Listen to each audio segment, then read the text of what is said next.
तो बच्चों हम लोग जो है आज बेटा देखेंगे रेट लॉ ऑफ रिएक्शन। ठीक है बेटा। तो जैसे कोई अगर रिएक्शन लिखा गया है मोटे तौर पर, अगर सपोज करिए कि कोई रिएक्शन बेटा लिखा गया है ना। जैसे हमें ये पता है किसी भी रिएक्शन का जनरल फॉर्म जो है वो हमने ऐसे लिखा था कि reactant A will give product B, है ना। तो अगर हमने ऐसा कोई रिएक्शन लिखा है तो फिर इसके लिए अगर रेट लिखना है, रेट ऑफ रिएक्शन लिखना है, हम चाह रहे हैं कि इस दिए गए रिएक्शन के लिए रेट लिखें, रेट इक्वेशन लिखें। तो रेट को लिखने का जो तरीका है बेटा वो हम लोगों के पास रेट ऑफ रिएक्शन है ना। रेट ऑफ रिएक्शन लिखने का जो तरीका है हमारे पास वो तीन तरीके हैं। एक तो हम एवरेज रेट लिख सकते हैं और दूसरा इंस्टैंटेनियस रेट लिख सकते हैं, जो दोनों चीज़ें हम लोगों ने देख लिया है। और एक तरीके से और हम रेट लिख सकते हैं, रेट कांस्टेंट को यूज करके भी हम रेट लिख सकते हैं, है ना। तो इसका सेंस ये हुआ कि अगर ये रिएक्शन इस प्रकार से हमारे पास है तो अगर हमें रेट लिखना है, जैसा कि हमने बताया था आपसे कि इंस्टैंटेनियस रेट ज़्यादा इम्पॉर्टेंट है और एवरेज रेट उतना इम्पॉर्टेंट नहीं है। तो रेट को हम तीन तरीके से बेसिकली लिख सकते हैं, है ना। तो इसमें जो पहला तरीका है तो उसमें हम लिख सकते हैं कि हम इस रिएक्शन का रेट लिखना चाहते हैं। और आज बेटा जैसा कि ऊपर लिखा भी गया है, आज हम लोग इस टॉपिक की चर्चा करेंगे, रेट लॉ ऑफ रिएक्शन। ठीक है बेटा। तो जैसे अगर हमें रेट ऑफ रिएक्शन लिखना है तो पहले तो हम एवरेज रेट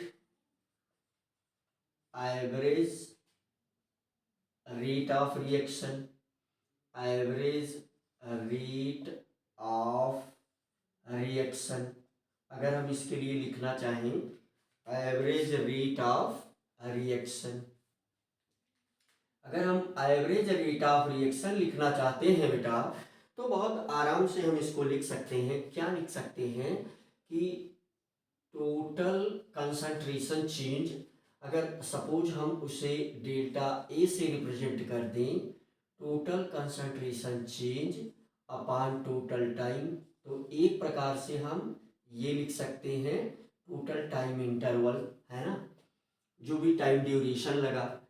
तो दूसरे प्रकार से इंस्टैंटेनियस जो रेट है, इंस्टैंटेनियस रेट, तो ये इंस्टैंटेनियस रेट जो है बेटा वो हम क्या लिख सकते हैं, मीन्स हमने कहा था कि इसे हम रिप्रेजेंट करते हैं dx बाई dt से। तो यहाँ पर minus d concentration of A by dt and this will equal to d concentration of B by dt। इसकी चर्चा हम ऊपर कर चुके हैं पहले और इस पर हम क्वेश्चन भी कर चुके हैं, सिंपल क्वेश्चन भी कर चुके हैं और जेई के भी क्वेश्चन कर चुके हैं। तो अब एक नई बात जो आप सीखना, आज आपको सीखना है रेट लॉ। तो ये पहला तरीका हो गया लिखने का, ये दूसरा तरीका हो गया और जो तीसरा तरीका हमारे पास है रेट को लिखने का, नंबर 3, तो वो ये है बेटा कि rate is equal to rate constant, rate is equal to rate constant, है ना, rate constant multiplied concentration of A, multiplied concentration of A power n। तो अगर हमारे पास जैसा कि हमने आपसे डिस्कशन कर लिया है ऑलरेडी कि हमारे पास अगर जनरल फॉर्म में रिएक्शन लिखा गया है, सभी को पता है कि ये क्या है, आपका रिएक्टेंट है और बी क्या है, प्रोडक्ट है। तो सिंपल सी बात है कि हर रिएक्शन में सिंपली रिएक्टेंट प्रोडक्ट में कन्वर्ट होता है, और केमिकल काइनेटिक्स में इसके रेट को हम 3 प्रकार से लिख सकते हैं, है ना। तो ये यन यहाँ पर क्या है, order of reaction, order of reaction ये है हमारे पास, यू कैन से। तो नॉर्मली इसको हम कैसे लिखते हैं, R is equal to K concentration of A power n. तो ये कहाँ से आया, जैसा कि हम चैप्टर जब शुरू किए थे तो आपसे हमने डिस्कशन किया था बेटा कि ये चैप्टर इक्विलिब्रियम चैप्टर का प्रैक्टिकल चैप्टर है। इक्विलिब्रियम चैप्टर जो है वो थ्योरेटिकल चैप्टर है, उसका ये प्रैक्टिकल चैप्टर है। और उसमें आपने गुल्डबर्ग और वागे का जो लॉ ऑफ मास एक्शन है उसको आपने सुना होगा। और मोटे तौर पर अगर एक छोटा सा एग्जाम्पल और एक 2 लाइन की स्टोरी हम आपको सुना दें, तो हम सभी बेटा हम सभी लोग कभी ना कभी अपने घर में चीनी को पानी में डिज़ोल्व करके उसका शरबत बना करके पिया है। तो आपने ये प्रैक्टिकल अपने घर में स्वयं करके किया होगा, और आपको याद भी होगा कि मान लीजिए 100 ग्राम चीनी हम यू कैन से हाफ लीटर में डिज़ोल्व करते हैं, स्टीयर करते हैं। तो हम देखते हैं कि 95 ग्राम चीनी मोस्टली ये 50 सेकंड के आसपास या 1 मिनट के आसपास डिज़ोल्व हो जाती है। लेकिन जो 5 ग्राम चीनी बच जाती है, इसके छोटे छोटे किनके जो बच जाते हैं नीचे, तो वो भी डिज़ोल्व होने में लगभग उतना ही समय लेते हैं। तो इस ऑब्जर्वेशन से आपको एक चीज़ पता चल रहा होगा, वो क्या चीज़ पता चल रही होगी, वो ये पता चल रहा होगा कि चीनी के घुलने की जो दर है, यानी कितना अमाउंट, अगर हम ये कह दें, मान लीजिए कि 100 ग्राम चीनी में और 95 ग्राम चीनी आपका 50 सेकंड में डिज़ोल्व हो गया। तो अब यू कैन से कि 95 ग्राम चीनी आपका 50 सेकंड में डिज़ोल्व हो गया। अब जो बचा हुआ 5 ग्राम चीनी है वो भी आपका 50 सेकंड ले रहा है डिज़ोल्व होने में। तो इसका मतलब जो उसकी डिज़ोल्विंग की रेट है वो घट रही है। तो यहाँ से एक बात बहुत साफ क्लियर होती है कि जो उसका डिज़ोल्विंग का रेट है, यानी किस रेट में वो घुल रही, यानी कितना ग्राम पर सेकंड, तो जैसे जैसे उसका कंसंट्रेशन कम हो रहा है, जैसे जैसे उसका कंसंट्रेशन कम हो रहा है, तो यानी चीनी का अमाउंट जो सॉलिड फॉर्म में है वो जैसे जैसे कम हो रहा है, तो रेट ऑफ डिज़ोल्विंग भी घट रही है। तो इसीलिए हमने ये कहा था कि इंस्टेंटेनियस रेट बड़ा ही इम्पॉर्टेंट है, और ये है आपका रेट लॉ ऑफ रिएक्शन, है ना। तो ये नॉर्मली जो नंबर 3 पर हमने लिखा है ये है रेट लॉ ऑफ रिएक्शन। जैसे इसकी अगर हम थोड़ा सा और फील आपको करवाना चाहें कि इंस्टेंटेनियस रेट क्यों हमारे लिए और इम्पॉर्टेंट है, अगर ये क्वेश्चन हमारे दिमाग में चले, तो जनरली दुनिया के हर रिएक्शन के लिए हम क्या देखते हैं कि इनिशियल स्टेट में रिएक्टेंट का कंसंट्रेशन ज़्यादा होता है। अगर रिएक्टेंट का, जैसे चीनी ज़्यादा मात्रा में थी तो ज़्यादा नंबर ऑफ ग्राम पर सेकंड ज़्यादा डिज़ोल्व हो रही थी। जैसे जैसे चीनी की मात्रा कम हुई तो वैसे उसका ग्राम पर सेकंड डिज़ोल्विंग का जो रेट है वो घटा। तो इसका मतलब दुनिया में कि चाहे जो भी रिएक्शन हो, ए का जो कंसंट्रेशन है, इनिशियल कंसंट्रेशन वो ज़्यादा होगा। इसका मतलब हर सेकंड इसका कंसंट्रेशन घटेगा। और आप देख रहे हैं कि रेट जो है वो डायरेक्टली किस पर डिपेंड कर रहा है, कंसंट्रेशन पर। तो इसका सेंस क्या हुआ कि हर सेकंड रेट भी बदलेगा। तो अगर हर सेकंड रेट बदल रहा है तो एवरेज रेट कैसे इंपॉर्टेंट होगा, क्योंकि हमें हर सेकंड रेट चाहिए। और हमने बताया था कि इंस्टेंटेनियस रेट से प्रोडक्ट की क्वालिटी को इम्प्रूव किया जा सकता है मैकेनिज्म को जान करके। तो आइए जो ये तीसरे प्रकार का रेट है, रेट लॉ ऑफ रिएक्शन है, इसको हम समझें और फिर इसके बेस पर आज का हमारा जो स्पेशल टॉपिक है वो रेट कांस्टेंट को समझने का है। तो चलिए हम इसको समझते हैं। ठीक है बेटा, तो ये इतना नोट कर सकते हैं और फिर हम आगे बढ़ेंगे। तो जैसे सामान्य सी बात है कि हमने कोई रिएक्शन, अब इसी के आगे हम इसी को आगे बढ़ा देंगे। तो ये पॉइंट में आपने समझा।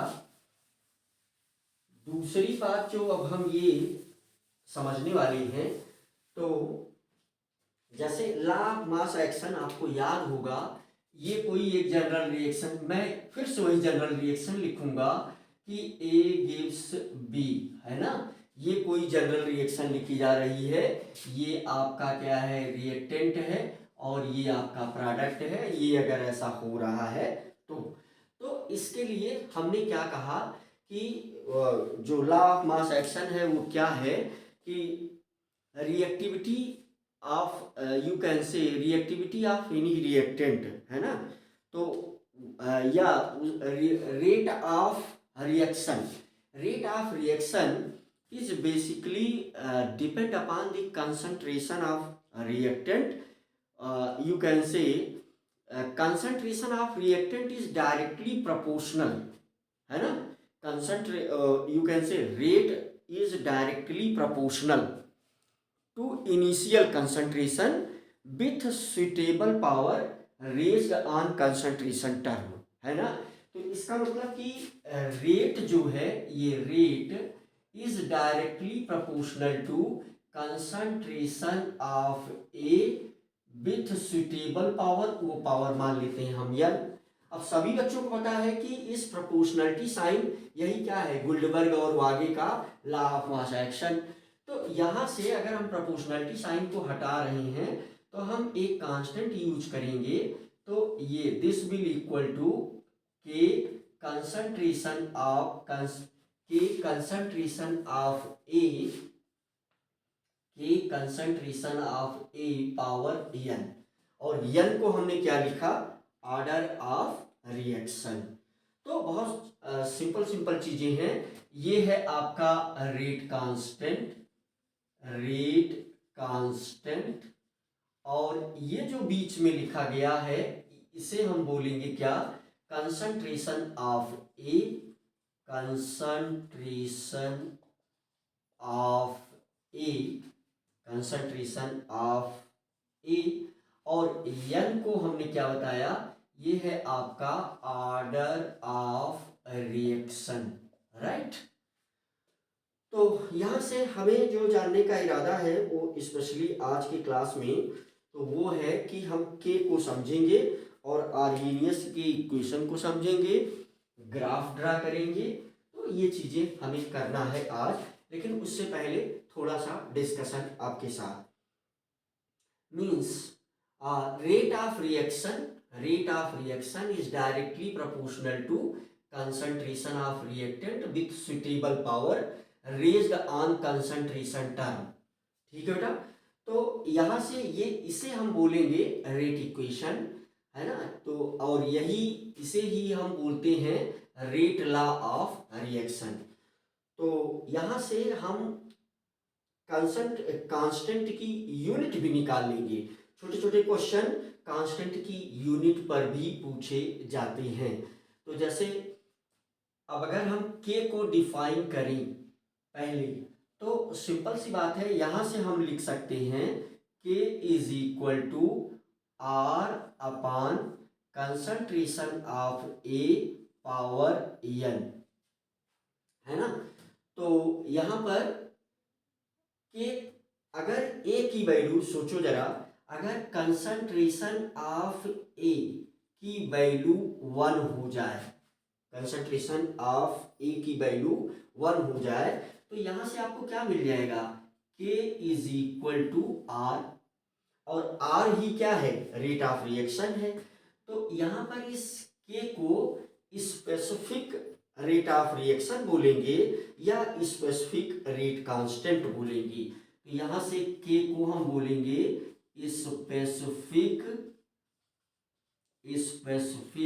रेट ऑफ रिएक्शन, या इसी को हम बोलते हैं specific rate constant, specific rate constant. ठीक है बेटा, तो डिफाइन भी हम कर सकते हैं, है ना। तो specific rate constant is equal to the rate of reaction when the concentration of reactant is unit, is equal to unit। अगर इसका कंसंट्रेशन 1 मोल पर लीटर है ना, इसका कंसंट्रेशन हमने लिखा है 1 मोल पर लीटर। अगर इसका कंसंट्रेशन ये हो जाए तो के को इस प्रकार से हम डिफाइन कर सकते हैं। आइए हम लोग के की यूनिट बना लेते हैं। तो के इज इक्वल टू, के की यूनिट क्या बनेगी, रेट की यूनिट ऑलरेडी आप जानते हैं। रेट की यूनिट क्या होती है, मोल इंटू लीटर, मोल पर litre into litre inverse into time inverse, है ना बेटा। मोल into litre inverse into time inverse. देखिए टाइम इनवर्स इसलिए लिखिए आप क्योंकि सेकंड जहां होगा आप सेकंड यूज करिए, डे जहां होगा डे यूज करिए, मिनट जहां होगा मिनट यूज करिए। और ये कंसंट्रेशन की यूनिट वही है, ये क्या है, कंसंट्रेशन है। तो नीचे हम क्या लिखेंगे, मोल, मोल इंटू लीटर इनवर्स। और इसकी पावर कितनी है बेटा, वो है n, जो कि ऑर्डर ऑफ रिएक्शन है। तो के की अगर हम जनरल यूनिट लिखना चाहें, अगर हम के की जनरल यूनिट लिखना चाहें तो आप देख लें ये क्या आ जाएगा, मोल की पावर 1 माइनस n, ये ऊपर चला जाएगा, इंटू लीटर की पावर, है ना, लीटर की पावर, यहां से ये ऊपर जाने पर लीटर वाला माइनस में है, नीचे ऊपर जाने पर प्लस में हो जाएगा, n minus 1 into time inverse. तो ये चीज जो है आपकी क्या हो गई, जनरल यूनिट हो गई। अब जो ऑर्डर ऑफ रिएक्शन होगा, जैसे क्वेश्चन कैसे पूछा जाता है, छोटा छोटा क्वेश्चन कि जीरो ऑर्डर रिएक्शन के लिए रेट कांस्टेंट की यूनिट बताएं, है ना। तो क्वेश्चन क्या होता है कि रेट कांस्टेंट के की यूनिट लिखें जीरो ऑर्डर के लिए। तो अगर रिएक्शन जीरो ऑर्डर है तो के की यूनिट क्या हो जाएगी, है ना। तो यहां से जैसे छोटा छोटा क्वेश्चन मान लीजिए इस प्रकार से मैं एक क्वेश्चन लिख ही दे रहा हूं, बहुत छोटा question. Right the unit of rate constant means के ऑफ जीरो ऑर्डर रिएक्शन, है ना, of zero order reaction, zero order reaction, है ना। तो ये एक मैं लिख दे रहा हूं, मैं zero order, first order, second order, third order सभी का लिख दे रहा हूं, तो है ना। तो इसका आंसर क्या हो जाएगा, तो फिर आप जीरो ऑर्डर रिएक्शन, अगर जीरो ऑर्डर रिएक्शन है तो n की वैल्यू क्या हो जाएगी, जीरो। तो अब आप n की वैल्यू को आप जीरो रखें, n की वैल्यू को आप जीरो रखें। तो इस जो ये जनरल यूनिट है तो के की यूनिट क्या निकल करके आ जाएगी, मोल, मोल 1 minus zero into litre, litre की पावर क्या हो जाएगी, 0 minus 1 into time, time inverse, है ना। तो n की वैल्यू हमने जीरो पुट कर दिया। तो फिर ऐसा कोई रिएक्शन जिसका ऑर्डर जीरो है उसके रेट कांस्टेंट की क्या यूनिट होगी, तो आप देख लें तो इसकी वही यूनिट आ रही है जो रेट की यूनिट आती है। तो ये कितनी क्या आ जाएगी, मोल, है ना, mole, mole into litre inverse into time inverse, है ना। इसकी भी वही यूनिट आ गई जो रेट की आएगी। अब अगर फर्स्ट ऑर्डर हो, फर्स्ट ऑर्डर हो, मान लीजिए फर्स्ट ऑर्डर रिएक्शन हो, फर्स्ट ऑर्डर रिएक्शन के लिए क्या आ जाएगी, के की यूनिट, है ना। तो यहाँ पर n की जगह पर हम कितना लिखेंगे, 1 लिख देंगे। देखो इसमें वैल्यू आप पुट करो तो ये हो जाएगा आपका मोल 1 माइनस 1 इंटू लीटर, ये भी क्या हो जाएगा 1 माइनस 1 इंटू टाइम इनवर्स, है ना, टाइम जिसमें भी दिया रहेगा, मैं ये चीज बार बार बता रहा हूं।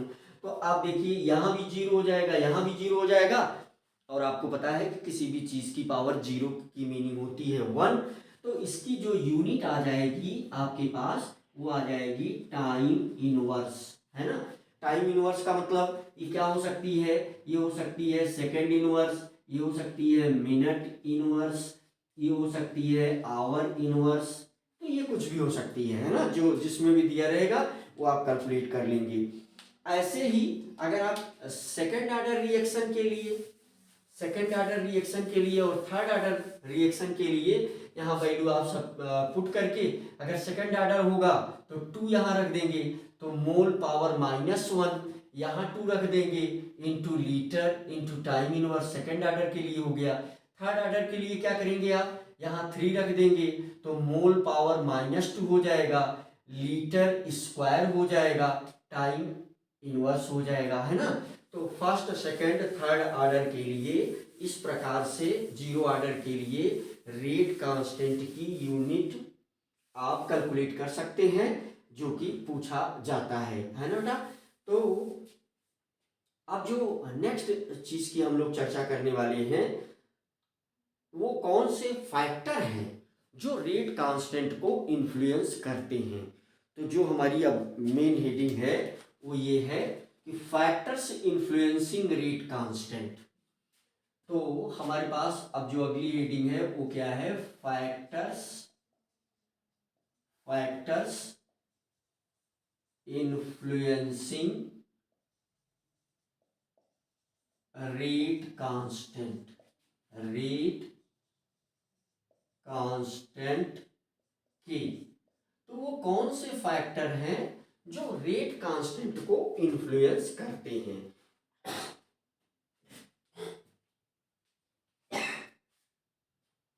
Sorry, I am very very sorry.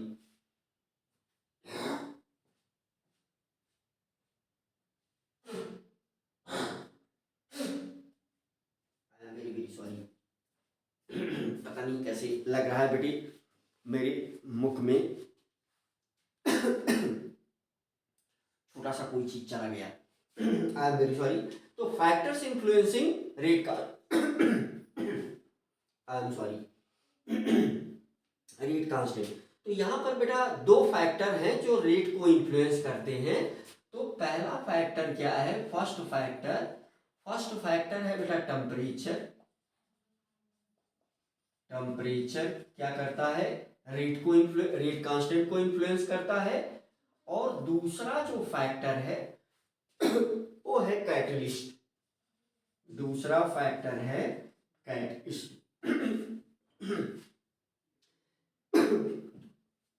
तो फर्स्ट फैक्टर क्या है,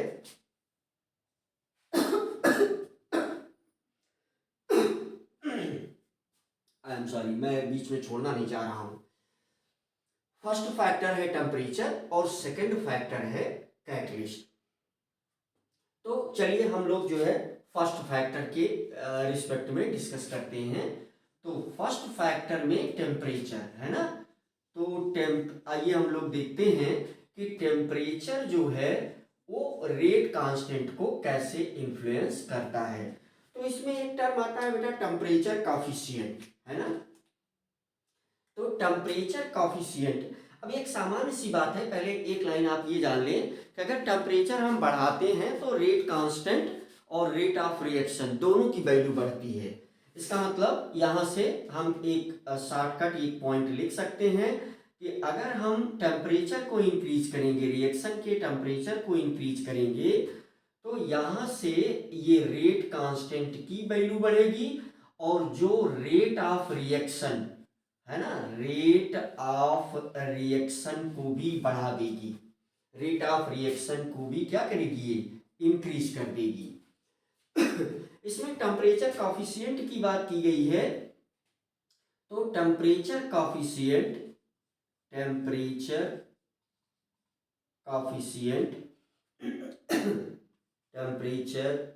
कॉफिशिएंट इसकी जो टेम्परेचर कॉफिशिएंट, ये यू कैन से कि ये 10 सेल्सियस के डिफरेंस पर K35 K35 Celsius K35 Celsius upon 10 Celsius का डिफरेंस होना है ना। तो K25 सेल्सियस, तो दिस है ना, this will it belongs what 2,3 है ना। तो दिस बिलोंग्स 2,3। तो ये बता रहा है बेटा कि जब हम किसी भी रिएक्शन का टेम्परेचर 10 सेल्सियस इंक्रीज कर देते हैं तो उसके रेट कांस्टेंट की वैल्यू 2 to 3 टाइम ज़्यादा हो जाती है ना। ये एक्सपेरिमेंटली करके वैज्ञानिकों ने देखा और हमको ये एक डेटा दे दिया। और टेम्परेचर कॉफिशिएंट के रिस्पेक्ट में कभी सेंटेंस वगैरह पूछा जा सकता है आपके जेईई एग्जाम में भी और नॉर्मल एग्जाम में भी, है ना। तो ये टेम्परेचर कॉफिशिएंट है।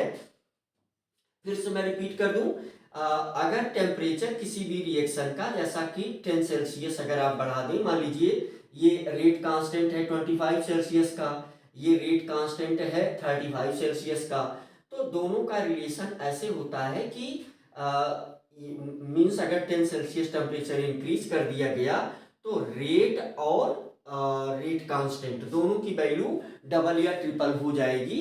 बहुत छोटी सी बात, ये आपके लिए एक इंफॉर्मेशन है ना। तो अगर इस चीज को आप लिखना चाहें तो चलिए मैं लिख भी दे रहा हूं। ये एक्सपेरिमेंटली करके देखा गया है वैज्ञानिकों के द्वारा। तो ये एक्सपेरिमेंटल है, एक्सपेरिमेंटल यू कैन से ये एक्सपेरिमेंटली डिटरमाइन किया गया है कि अगर हम क्या करें, टेम्परेचर को 10 सेल्सियस अगर हम इंक्रीज कर दें, है ना, टेम्परेचर को अगर हम बढ़ा दें कितना 10 सेल्सियस, तो जो रेट है रेट भी डबल हो जाएगा। यहाँ से दो रिजल्ट हम ऐसे लिख सकते हैं कि रेट भी डबल हो जाएगा, रेट 2 टाइम्स हो जाएगा, रेट डबल हो जाएगा, रेट डबल हो जाएगा, डबल या triple, double or triple, 2 times or 3 times, है ना, डबल या ट्रिपल हो जाएगा, double or triple, double or triple हो जाएगा। और फिर जैसा कि नॉर्मल इक्वेशन लिखा ही जाता है तो उसके अकॉर्डिंग जो रेट कांस्टेंट की भी वैल्यू है वो भी डबल या ट्रिपल हो जाएगी, है ना, double or triple, double or triple. तो ये टेम्परेचर कॉफिशिएंट की बात हमने कर लिया, ये एक्सपेरिमेंटली वैज्ञानिकों के द्वारा करके देखा गया है और एक इंफॉर्मेशन ये दे दिया गया है। परंतु देखिए क्लियर कट नहीं है डबल या ट्रिपल। अब हम साइंस में बहुत एग्जैक्ट चीज़ों को तलाशते हैं और बहुत एग्जैक्ट आंसर चाहते हैं, तो इससे सेटिस्फैक्शन नहीं मिल सकता है। इस प्रकार के डेटा से हम कोई रिसर्च या कोई बड़ी चीज़ को परफॉर्म नहीं कर सकते हैं। तो सीधी सी बात है कि अब एक वैज्ञानिक सामने आते हैं, वो है आर्हीनियस जी। तो आर्हीनियस ने क्या किया, टेम्परेचर और रेट कांस्टेंट के बीच में एक रिलेशन बनाया और उसका इक्वेशन दिया। तो बेटा उस इक्वेशन को हम यहाँ डिराइव नहीं करते, उस इक्वेशन को डायरेक्ट कैसे यूज किया जाता है वो हम सीखते हैं, है ना। तो नॉर्मली इस चीज़ को तो आप वैसे भी एक्सप्लेन कर सकते हैं, जैसे आप हम सबको पता है कि R is equal to K। अगर इस चीज़ को मैं थोड़ा सा और एक्सप्लेन कर दूं एक पॉइंट और में, तो R is equal to K concentration of A to the power n। अगर ये K 2 टाइम हो जाएगा तो ये भी क्या हो जाएगा, 2 टाइम इंक्रीज कर जाएगा। अगर 2 से हम 2 टाइम ये हो गया मीन्स 2 से हमें यहाँ मल्टीप्लाई करना पड़ा टेम्परेचर बदलने पर, है ना। तो यहाँ भी जो है हमें 2 से मल्टीप्लाई करना पड़ेगा, है ना। सिंपली अगर हमने 2 से मीन्स देख लिया, अगर हमने पहले 2 से यहाँ मल्टीप्लाई कर दिया, यानी अगर रेट कांस्टेंट डबल हो रहा है into K concentration of A power n, तो यहाँ भी 2 से मल्टीप्लाई कर देना पड़ेगा, सिंपल सी बात। अगर 3 से मल्टीप्लाई करना पड़ा यहाँ पर 3 multiplied K concentration of A power n, तो यहाँ 3 से मल्टीप्लाई कर देना पड़ेगा। तो आप देख रहे हैं बहुत छोटी छोटी बातें, परंतु बस वही बेटा सोच की सबसे वीकेस्ट स्टूडेंट भी इन चीज़ों को समझ जाए, तो इसलिए ये चीज़ें लिख दी गई है ना। लेकिन ये बहुत ही क्लियर और बहुत ही एग्जैक्ट रिजल्ट नहीं दे रहा है, तो इसी के लिए आर्हीनियस इक्वेशन हम लोग पढ़ेंगे, है ना। तो जो टेम्परेचर है इसमें जो है टेम्परेचर कॉफिशिएंट ये एक पॉइंट था। जैसे हम यहाँ से आपके नोट्स के लिए ये हमने टेम्परेचर कॉफिशिएंट पढ़ा, तो इसके बाद टू इस्टेब्लिश एग्जैक्ट रिलेशनशिप, है ना, टू इस्टेब्लिश यहाँ से एक पॉइंट हम लेते हैं। तो टू इस्टेब्लिश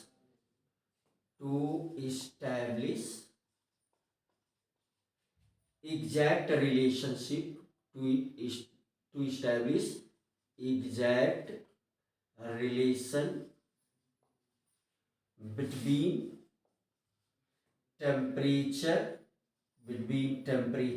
चलिए T लिखते हैं केवल, between temperature and rate constant, to establish exact relation between temperature and rate constant, Arrhenius proposed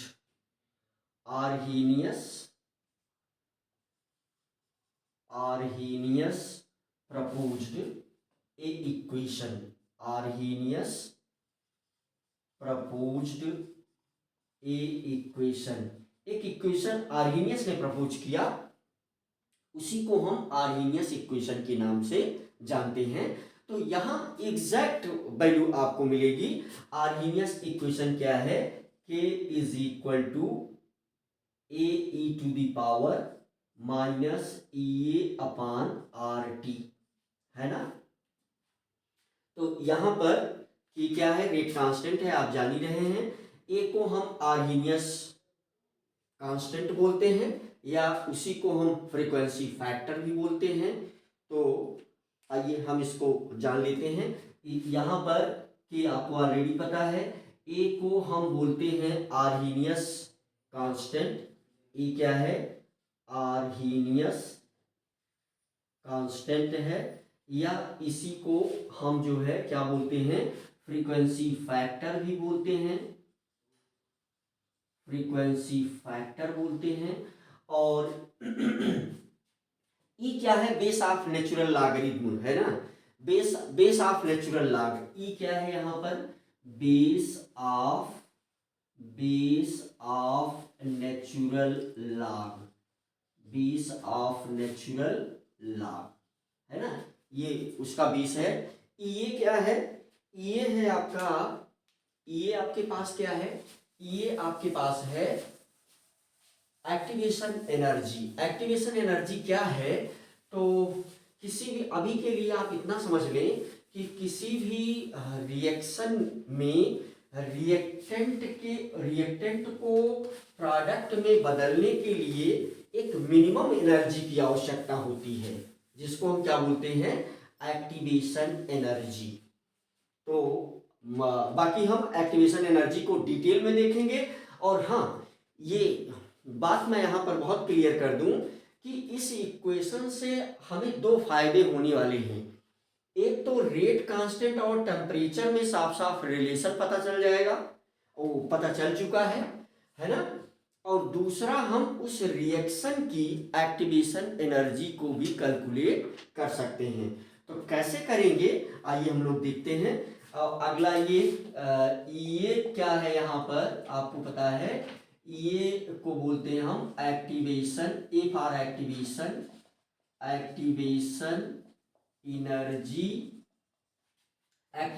energy of reaction. ये क्या है, एक्टिवेशन एनर्जी ऑफ रिएक्शन है। आर सभी बच्चे जानते हैं क्या है, ये गैस कांस्टेंट है। आर को हम बोलते हैं गैस कांस्टेंट। और टी क्या है, टेम्परेचर एट केल्विन स्केल, है ना। टी जो है टेम्परेचर एट केल्विन स्केल, है ना, टेम्परेचर एट केल्विन स्केल। हम सेल्सियस वाले टेम्परेचर को यहाँ नहीं यूज करेंगे, इसीलिए ये बातें लिखी जा रही हैं आपके सामने। तो ये चीजें हम लोगों ने समझा। तो आर्हीनियस के इक्वेशन का दो ऑब्जेक्टिव है ना। जो आर्हीनियस इक्वेशन है, अगला ये कुछ इंफॉर्मेशन टाइप की चीजें हैं इससे जुड़ी हुई। जो आर्हीनियस का इक्वेशन है ना, K is equal to A e to the power minus E A upon R T. यहां से हमें जो है दो बातें पता चलेंगी, है ना। यहाँ से हम जो है दो चीज को क्लियर करेंगे इस इक्वेशन से। एक तो पहली जो बात आप समझ जाएंगे, पहली बात ए और दूसरी बात बी, है ना। पहली बात आपको क्या पता चल जाएगा, clear cut relation, exact relation. वहां नियर अबाउट जैसे उसमें था यू कैन से कि डबल हो जाता है या ट्रिपल हो जाता है, तो ऐसा कुछ नहीं होगा। एग्जैक्ट रिलेशन जो कि दिख भी रहा है यहाँ से साफ साफ। तो एग्जैक्ट रिलेशन यहाँ जो मीन्स हम कह सकते हैं कि आर्हीनियस ने जो अपना इक्वेशन कभी दिया होगा तो उनके दिमाग में क्या चल रहा होगा, है ना। तो बहुत सिंपल सी बात है, यहाँ उन्होंने के और टी के बीच में, रेट कांस्टेंट और टी के बीच में एग्जैक्ट रिलेशन, बिल्कुल जो हम साइंस से उम्मीद करते हैं, साइंस से हम हर चीज एग्जैक्ट उम्मीद करते हैं। तो ये एग्जैक्ट रिलेशन है ना। तो एक बात ये पता चल जाएगी, और दूसरी बात क्या हमें पता चल जाएगी कि हम किसी रिएक्शन, है ना, वी कैन कैलकुलेट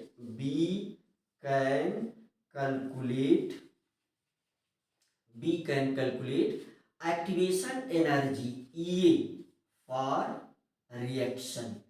हम रिएक्शन के लिए एक्टिवेशन एनर्जी को कैलकुलेट कर लेंगे। सभी बच्चों को चाहिए कि टीचर को बिल्कुल डिक्टो फॉलो करें, जैसे मैं जो कुछ लिख रहा हूँ वैसे आपको भी लिखना चाहिए। एक स्टोरी के माध्यम से बेटा इस चैप्टर को या किसी टॉपिक को टीचर समझाता है, तो इस इक्वेशन से दो बातें पता चलेंगी हमें। तो आइए जो है हम लोग जो है करके देखते हैं। मीन्स कैसे, इस रिलेशन से आप डायरेक्ट क्वेश्चन सॉल्व कर लेंगे और ये को कैलकुलेट भी किया जा सकेगा। जैसे इस फॉर्म में इक्वेशन को यूज करना थोड़ा सा मुश्किल होता है, इसलिए इसे हम लॉग फॉर्म में, एलएन के फॉर्म में कैलकुलेट कर लेते हैं। तो आइए करते हैं यहाँ पर। तो जो अगली बात है कि ये जो इक्वेशन लिखा गया है इसे हम कैसे यूज करेंगे, उस फॉर्म में हम कन्वर्ट कर लेते हैं। तो जैसे आपके सामने लिखा गया है ये equation, k is equal to A e to the power minus E A upon R T, है ना। तो हम दोनों तरफ एलएन ले लेते हैं, तो दोनों तरफ लॉग ले लेते हैं, तो हम क्या लिख सकते हैं, एलएन के। अब देखिए जहां जहां एलएन लिखा जाएगा, बेस चाहे हम लिखें या ना लिखें, लेकिन बेस हमेशा ई माना जाएगा। लॉग पर हमने जो है एक छोटा सा वीडियो बनाया भी है, तो वहां से भी आप लॉग को समझ सकते हैं, है ना। यहाँ पर बेस ई है, तो वास्तव में क्या लिखा गया है, एलएन बेस ई के इज इक्वल टू, यहां पर भी हम एलएन ले लेंगे, तो ये हो जाएगा हमारा एलएन और within bracket A e to the power, A यहाँ पर इंटू का साइन है, into e to the power minus E A upon R T. तो देख लें आप। अब यहाँ पर आपको पता है, जैसे मान लीजिए हमारे पास कोई चीज लिखा गया हो इस प्रकार से फार्मूला, जैसे हमारे पास लिखा गया हो एलएन बेस ई ए इंटू बी। अब ये यही चीज यहाँ लिखी गई है, बीच में यहाँ पर इंटू का साइन है, मीन्स यहाँ हम ऐसे लिख सकते हैं, मल्टीप्लाई का साइन आपकी सुविधा के लिए वहां हमने यूज कर दिया। तो आपको पता है कि ये चीज हम क्या लिखते हैं, हम लिखते हैं you can say ln base e A plus ln base e B.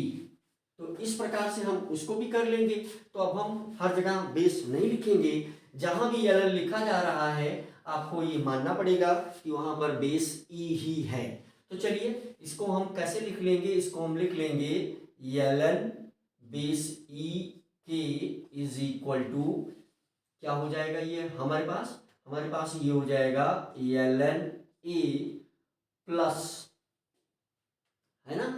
तो ये हमारे पास क्या है, यहां पर भी क्या है ln बेस ई है और e to the power minus A upon R T है।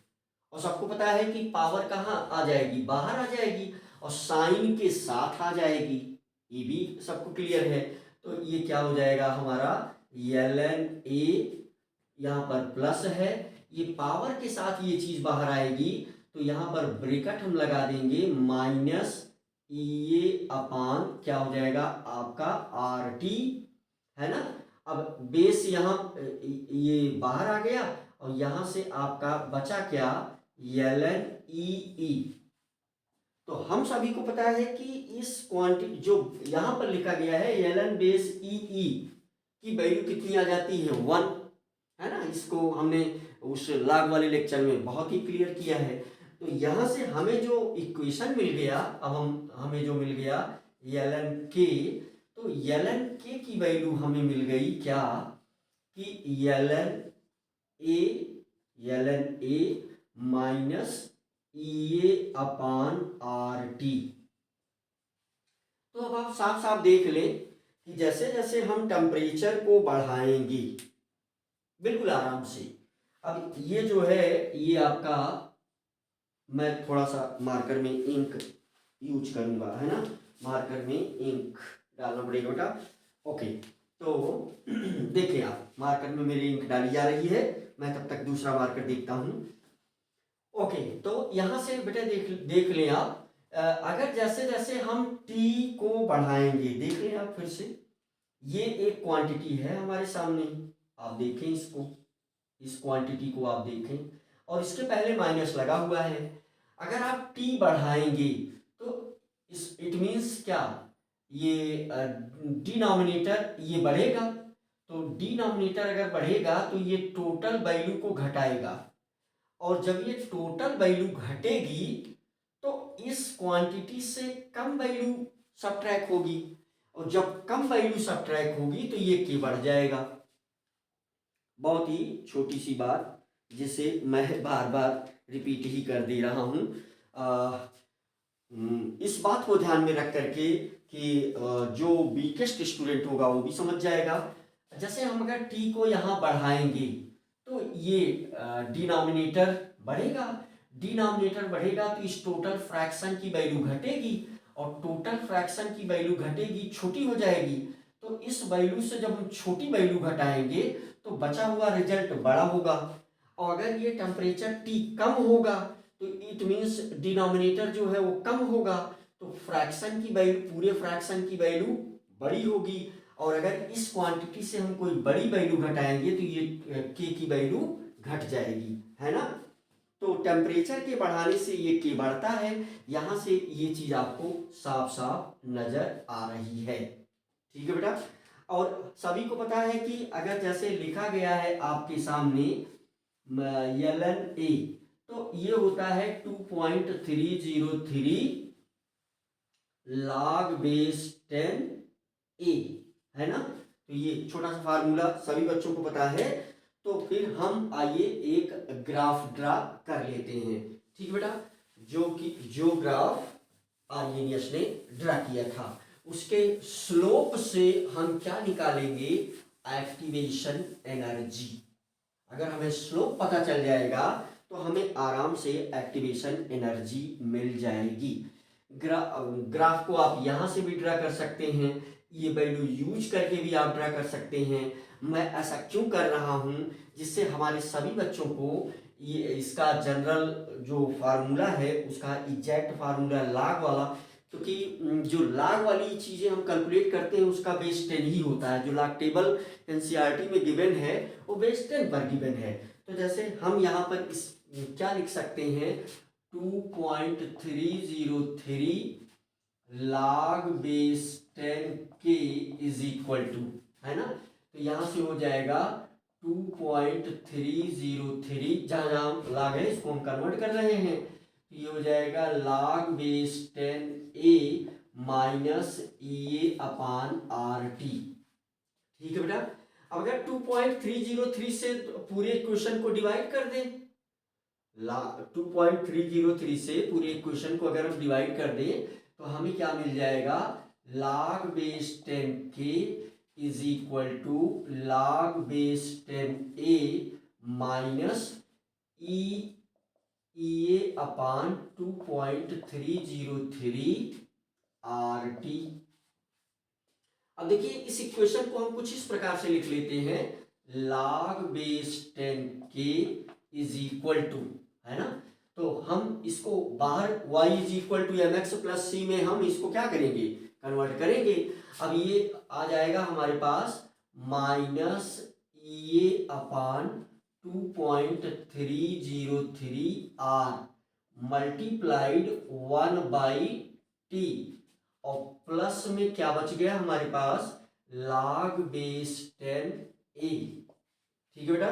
तो आप देख लें ये जो क्वांटिटी है, इस पूरी क्वांटिटी को हम क्या बोल देने वाले हैं, y, और ये माइनस साइन के साथ ये जो पूरी क्वांटिटी है इसको हम स्लोप यम बोल देने वाले हैं, और 1/t को हम x बोल देंगे बेटा, और ये जो है हो जाएगा आपका c। तो इक्वेशन बहुत साफ साफ आपको अब नजर आ गया होगा, y is equal to m x plus c. तो इसके लिए जो ग्राफ बनेगा वो कुछ इस प्रकार से बनेगा।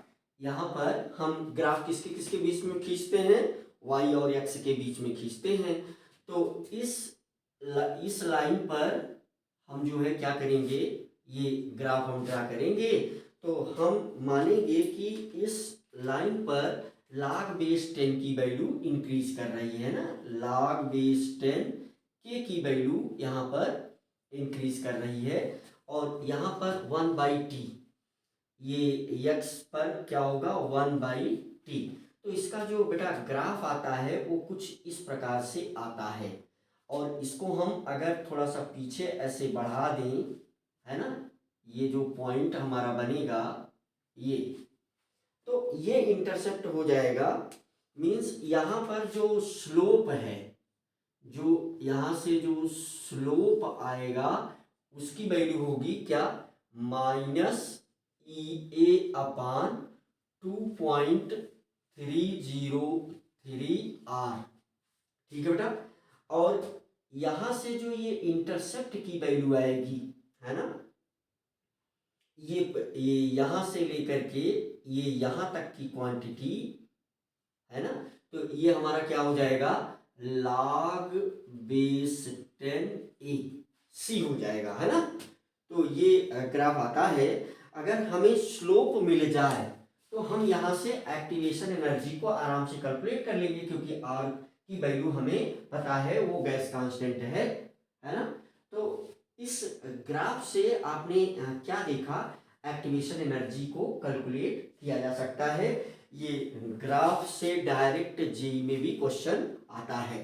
तो एक तरीका और है, टेम्परेचर को अगर हम चेंज कर लें, अगर हम यहाँ से टेम्परेचर को चेंज कर लें, अब यहाँ पर लिख सकते हैं आप एक लाइन कि अगर हमें इसका स्लोप पता हो जाए तो हम एक्टिवेशन एनर्जी को कैलकुलेट कर सकते हैं। If slope is known then we can calculate the value of activation energy of reaction, है ना। अब एक तरीका और भी है, जब हम टू डिफरेंट टेम्परेचर पर इस इक्वेशन को लिख करके वहां से भी हम एक्टिवेशन एनर्जी को कैलकुलेट कर सकते हैं, क्योंकि टेम्परेचर घटाना बढ़ाना हमारे लिए सिंपल सी बात है ना।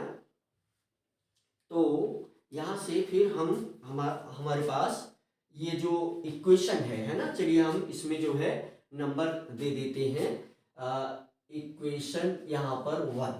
ठीक है बेटा, तो यहाँ से हमारे पास क्या आ जाएगा, एट टेम्परेचर T1 है ना, एट टेम्परेचर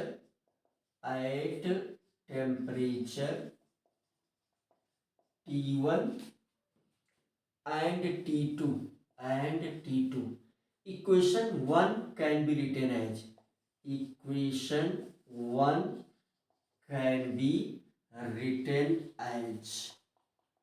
तो इक्वेशन ऐसे लिखा जा सकता है। तो यहां से क्या हो जाएगा, हमें पता है टेम्परेचर जैसे ही बदलेगा के भी बदलेगा। ठीक है बेटा, तो यहां से फिर हमें दो इक्वेशन मिल जाएगा, log base 10 K1 is equal to log base 10 A minus EA upon R 2.303 है ना, 2.303 R T1 और T2 टेम्परेचर पर, चलिए इक्वेशन हम इसको 3 बोल दे रहे हैं। T2 टेम्परेचर पर क्या मिल जाएगा हमें, log base 10 K2 is equal to log base 10 A। अब चूंकि A तो कांस्टेंट है तो इसकी वैल्यू चेंज नहीं हो रही है ना, तो फ्रीक्वेंसी फैक्टर है, इसकी वैल्यू चेंज नहीं हो रही है, तो minus EA upon what 2.303 R T2 है ना। ये हो गया हमारे पास क्या, इक्वेशन नंबर 4। तो अब इक्वेशन नंबर 4 से इक्वेशन नंबर 3 को हम सबट्रैक्ट कर देंगे। तो हम यहाँ क्या लिखेंगे, इक्वेशन 4 माइनस 3 है ना। तो बी गेट हमें क्या मिल जाएगा, हम पाते हैं क्या पा जाते हैं, तो ये आप लिख भी सकते हैं, log base 10 K2 minus log base 10 K1 this will equal to, अब इसे भी सबट्रैक्ट करना पड़ेगा हमें। तो यहां से हम क्या लिखने वाले हैं, एक ब्रैकेट में हमने लिख लिया, बड़े ब्रैकेट में log base 10 A minus EA upon 2.303 R T2 है ना। ये हो गया हमारे पास, यू कैन से ये हो गया हमारे पास T2।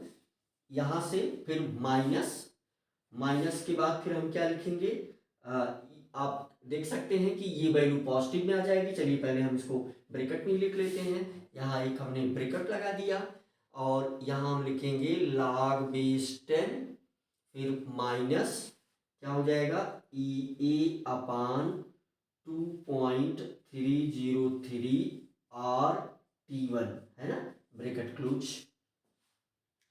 तो अब जब ये ब्रैकेट हम ओपन करेंगे तो ये वैल्यू निगेटिव में चली जाएगी और ये वैल्यू पॉजिटिव में चली जाएगी, तो पॉजिटिव वाली हम पहले लिख लेंगे, मीन्स ये ब्रैकेट ओपन करते ही ये दोनों log base 10 A माइनस, तो ये दोनों चीजें कैंसिल हो जाएंगी। और यहाँ पर हम log की जो प्रॉपर्टी यूज करेंगे तो हम लिखेंगे log base 10 K2 upon K1 this will equal to, हमारे पास क्या बच जाएगा, चलिए यहाँ लिखते हैं, हम इसको मिटा करके यहाँ लिखते हैं, तो इसे आप देख लें, बहुत ही सिंपल, बहुत ही सरल, मैं खुद बहुत ही स्लोली आपको समझा रहा हूं, तो मुझे नहीं लगता है कि किसी बच्चे को इसको समझने में कोई प्रॉब्लम आएगी, है ना। उसके बाद इस पर क्वेश्चन कर लिया जाएगा। तो देखिए इसको हम क्या लिख सकते हैं, log base 10 K2 upon K1 is equal to, positive वाली चीज हम बाहर पहले लिख लेंगे, तो EA upon 2.303 R T1 minus EA upon 2.303 R T2। ठीक बेटा, तो यहां से जो चीजें कॉमन है उसको हम कॉमन ले लेंगे, तो ये हो जाएगा हमारे पास कॉमन EA अपान 2.303 R, ये चीज कॉमन हो जाएगी हमारे पास, और हमारे पास बच क्या जाएगा यहाँ से 1 अपान T1 minus 1/T2। Final equation हम कुछ इस प्रकार से लिख सकते हैं, log base 10 K2/K1, this will equal to EA/2.303 R within bracket T2 minus T1/T1 into T2, T1 multiplied by T2। तो आप देख लें कि यहाँ से भी अगर चूंकि टेम्परेचर और ये रेट कांस्टेंट की वैल्यू अगर नोन हो जाए तो इस इक्वेशन से भी EA को कैलकुलेट किया जा सकता है। EA can be calculated by above equation, है ना। तो value of EA can be calculated by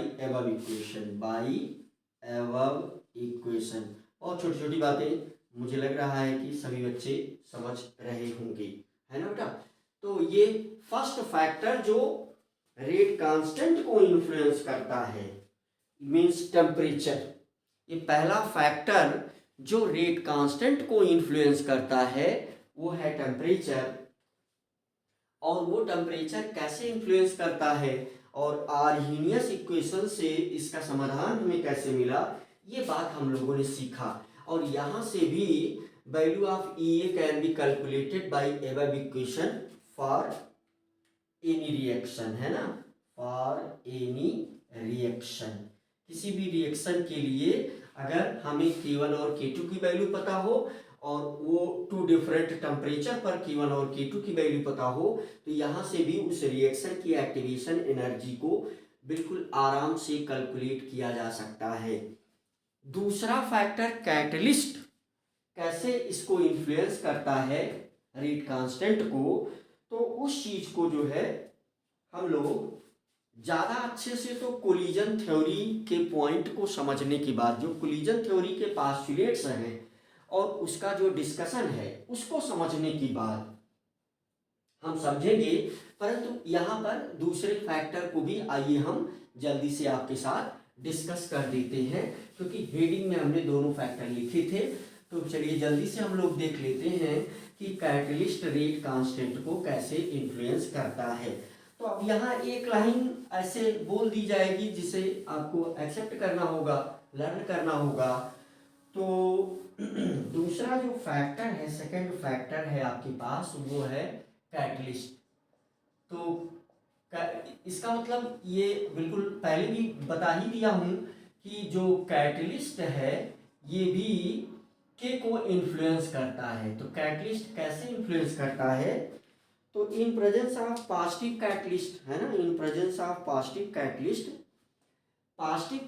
lowers the value of activation energy. चलिए एक लाइन लिख देते हैं यहाँ पर, पॉजिटिव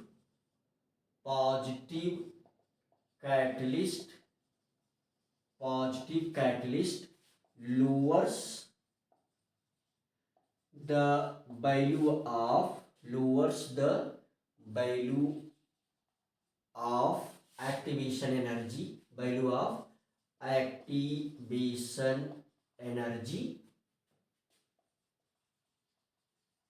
ये एक्टिवेशन एनर्जी को घटा देता है।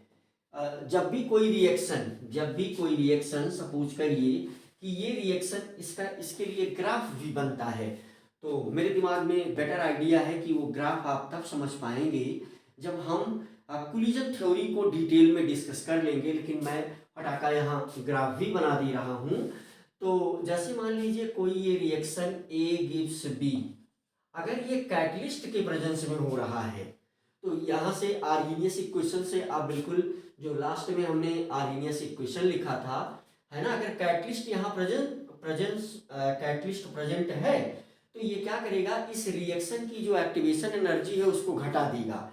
उसके घटाने से रेट कांस्टेंट क्या होगा, बढ़ेगा। तो positive catalyst lowers the value of activation energy. इसका रिजल्ट क्या आता है, इसका रिजल्ट बेटा आता है कि वैल्यू ऑफ के बढ़ेगी, और वैल्यू ऑफ के बढ़ेगी तो आपको पता है कि रेट की भी वैल्यू बढ़ जाएगी। बहुत छोटी छोटी बातें इक्वेशन से भी यहाँ आप दिमाग लगा सकते हैं, जैसे यही हमने लिखा तो यही ग्राफ और इक्वेशन भी आप देख लें। जैसे हम लोगों ने ये इक्वेशन बाद में पाया है कि log base 10 K is equal to log base 10, है ना, you can say log base 10a minus EA upon RT।